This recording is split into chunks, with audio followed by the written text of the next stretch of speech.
Hi, and welcome to the first episode in my series of Introduction to Sociology video lectures. My name is Denise Linton, and I am faculty at Davidson Davie Community College in Lexington, North Carolina.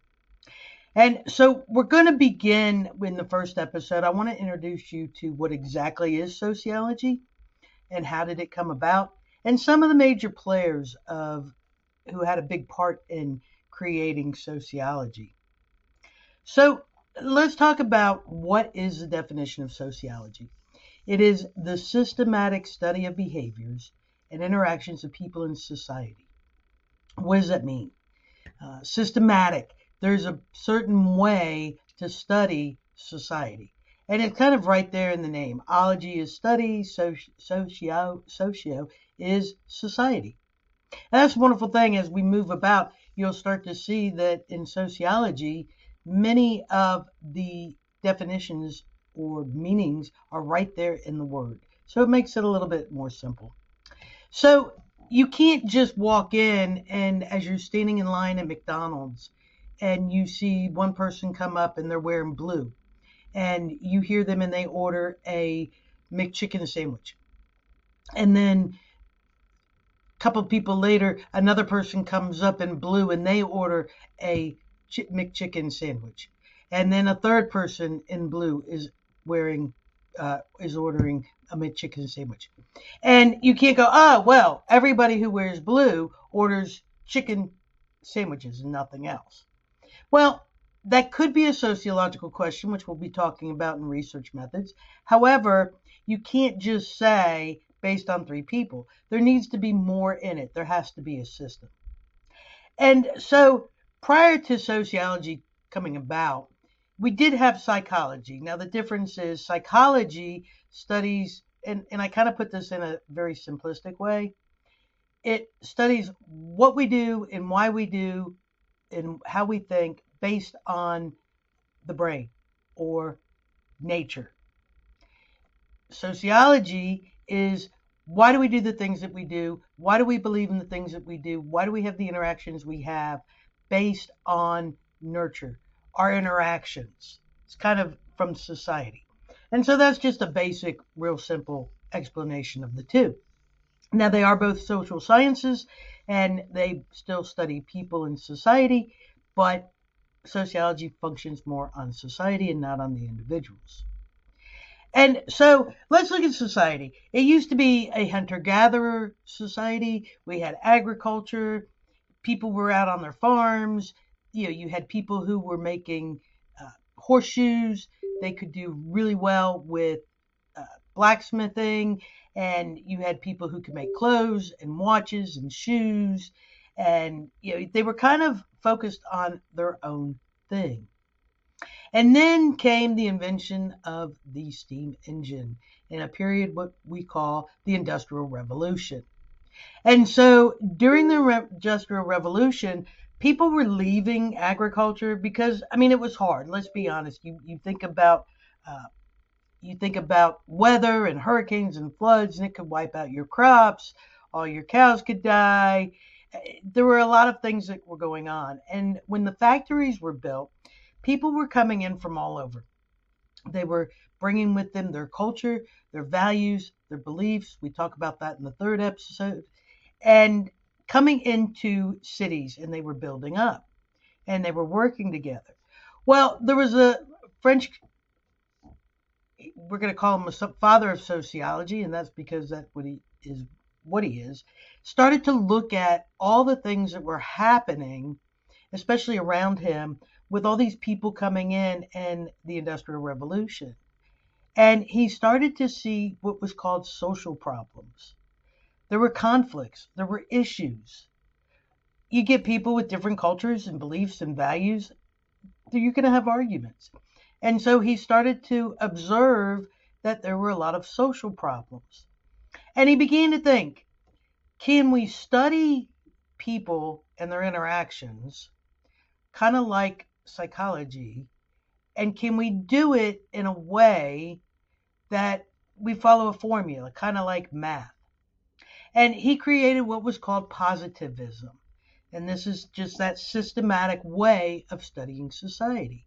And his goal really was, looking at the social problems. And if we can study people and figure out why they do the things that they do, believe in the things that they believe in based on interactions with each other in society, maybe we can figure out a way to solve social problems. Well, we're still working on that. But he saw poverty, social class issues, he saw racism, many of the topics that we're going to be talking about that we still experience today with those social problems. But there's many other ways that we have worked towards making progress. And so after that, uh, we have a guy by the name of Emil Durkheim. Now, Emil Durkheim was also during this time period, and he's like, "Oh, I kind of like this. I I want to study society." And he was very interested in what's called social cohesion and social ties. Why do people do the things that we do, and what are the functions? What's the purposes of some of the things that are happening? What's the purpose of poverty, the difference of social class, racism, um, sexuality, issues with sexuality, gender. And he's more interested in the social cohesion, the social ties. He is set the groundwork for what's called the functionalism, structural functionalism, the sociological perspective. Now, sociological perspectives are different lenses. On your camera, you can do the panoramic view, the portrait view. You can bring it real close. You can just have regular. That's how I like to think about the sociological perspectives. There's different ways of looking at it and looking at society. And a lot of times you will find yourself more interested in, especially in one of the three main sociological perspectives. You're going to be either more interested in what's the function and purposes, or the inequalities, the conflicts, or on a different level, the basic interactions and meanings and symbols. And so Emil Durkheim, again, was very interested in the social ties and social cohesions and looking at the functions. He came up with one of the first studies and he did it on suicide. He wrote a whole book and he was looking at a lot of things like were, the people that committed suicide, were they working? What was, did they live in a rural town, more of a metropolitan town? What was their religion, family? And again, focusing on those social ties and then taking the data. He also came up with two theories, one, and it's called the solidarity, and he was looking at mechanical solidarity. Mechanical solidarity is he looked back prior to the Industrial Revolution at the agricultural society and people were kind of on their own. But a lot of people, when they were looking at the social cohesion, it was based on values, beliefs, same politics, same religion. Then he looked at the Industrial Revolution period in those societies and looking at more metropolitan and bigger, and he came up with organic solidarity. This is now people are more dependent on each other on a bigger level because you used to have the people that would make their own clothes. Now, and you think about our society today, how many of you make your own shoes, grow your own garden, go out and kill your own food?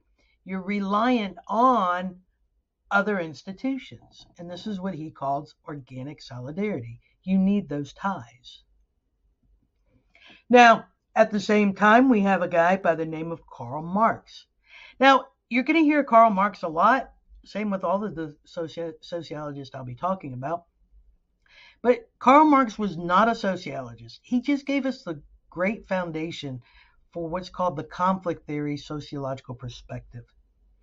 And he was more of a socialist. He co-wrote the Communist Manifesto, and that's probably where you have heard the name.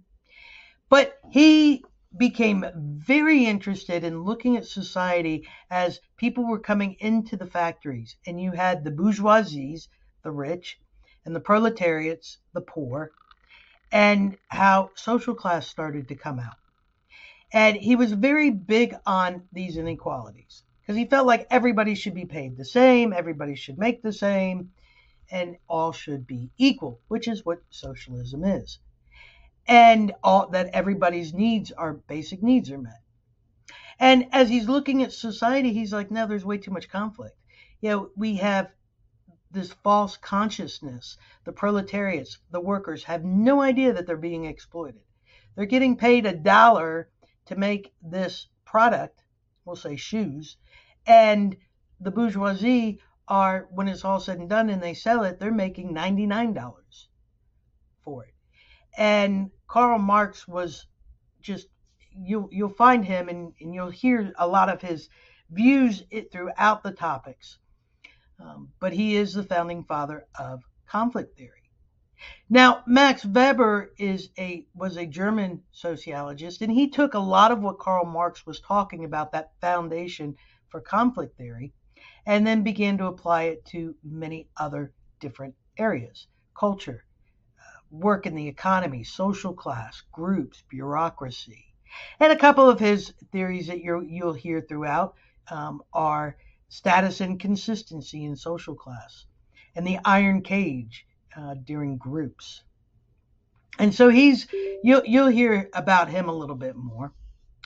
Then there was another guy by the name of C. Wright Mills. C. Wright Mills is also considered a conflict theorist, and he coined the term and idea of the sociological imagination. Now, the sociological imagination, this is the idea of looking outside of ourselves and seeing the world around us in a different way. Being able to not just look at what's happening to our lives, but how's it affecting society? How is it affecting other people? We can look at COVID and the pandemic. Many people lost their jobs. People were kind of shut in and they didn't have a lot of friends. And so C. Wright Mills would say part of the sociological imagination would be, I wonder, I know how it's working for me, but how's it working for the rest of the world? How are people getting by? What's the impact? How did this toilet paper issue? I know I don't have any toilet paper, but how's this affecting the rest of society and the community around me? It's asking questions like, have you ever wondered why the Stanley Cup has become so big? What's the big deal about the Stanley Cups? They look like the Walmart brand and other brands, but they cost a lot more money, and it's that label on there, Stanley Cup. Why did you get a Stanley Cup if you have one? Or why didn't you? Why are many other people getting Stanley Cups? And so this begins the process of asking sociological questions, becoming observant, seeing things around, and saying, hey, I'm interested in studying this. Why does this happen? What's going on with this part of our society? One of the big questions during the pandemic that came to my mind that I would like to study after, and I wanted to study more about the pandemic, especially since my career was in child abuse. Did the rates of child abuse increase, or did reports go down because there was nobody there to see it? Was there so much stress in the home because kids were at home all the time and everybody was stuck inside? Did those rates go up, or did it go down because you didn't have mandated reporters around?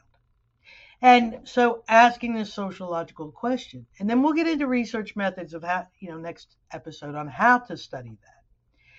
But that is what C. Wright Mills started to come up with. And he's got another theory that we'll talk about. It's called power of elite when we get into deviance. When we are asking these sociological questions, we also need to make sure that we're using what's called a beginner's mind. Now, a beginner's mind is being able to step out of and go past your biases. We all have biases, for or against. Our beliefs, our values, our experiences that we grew up in. But if we're going to study society, we have to be able, and it's not easy, but we have to be able to become from a beginner's mind, start to become more observant. Have you ever walked into a Food Lion and just stopped and really started watching people? How's the store set up? Looking at it like you've never been in a Food Lion before. What are the interactions? How do they set up everything? Is it efficient? Where can you find things? How do they water the vegetables? I never knew until I did this experiment one day that they have little rainfalls coming down on the produce section. I thought that was really cool. I never thought about why or how they watered the vegetables. And again, that's that sociological imagination. That's that beginner's mind. If you have an issue with homelessness and come from more of a culture of poverty, that it's on their own fault, they're lazy or whatever, but yet you're going to study the effects of homelessness on your community, you're going to have to leave those thoughts and opinions at the door. That's using your beginner's mind. Now, later on, so the first two sociological perspectives that came about during the Industrial Revolution, at the time that sociology started to become a social science, that was functionalism and conflict theory. But then later on, about the 1930s, a new sociological perspective came about. And this one is called symbolic interactionism. Now, symbolic interactionism, you had George Herbert Mead, Charles Cooley, Irving Goffman. And then Herbert Blumer is the one who coined the sociological perspective to symbolic interaction. And these guys all went to school in Chicago, and they were more interested in looking at symbols, meanings, that we interact with people a lot of times based on the meaning we give things, the symbols. It's a lot of things are what's called socially constructed. You'll hear that word many times throughout the different episodes. And so it's, again, right there in the word. And if you look at all of them, functionalism, what's the function? Purpose. Conflict theory. What's the conflict? Inequalities. Who has power? Who doesn't? And then symbolic interaction. Symbols, interactions, meanings. Now, we also use what's called a macro level study and a micro level study. Macro is looking at society as a whole, big picture. The two macro studies are conflict theory and functionalism. The micro level is looking at a day-to-day. This is symbolic interaction. That one is the only one under micro level of study. So looking at all these and beginning to look at society, what is sociology, we are going to get started in understanding. We will start with the first section. We've talked about what is sociology and where it came from, some of the major players. Then we're going to take another step and look at how do sociologists study society? What are the methods? Because it has to be systematic, remember? So what are the methods used? And then in episode 3, we are going to talk about what is society? Well, society is culture and culture is society.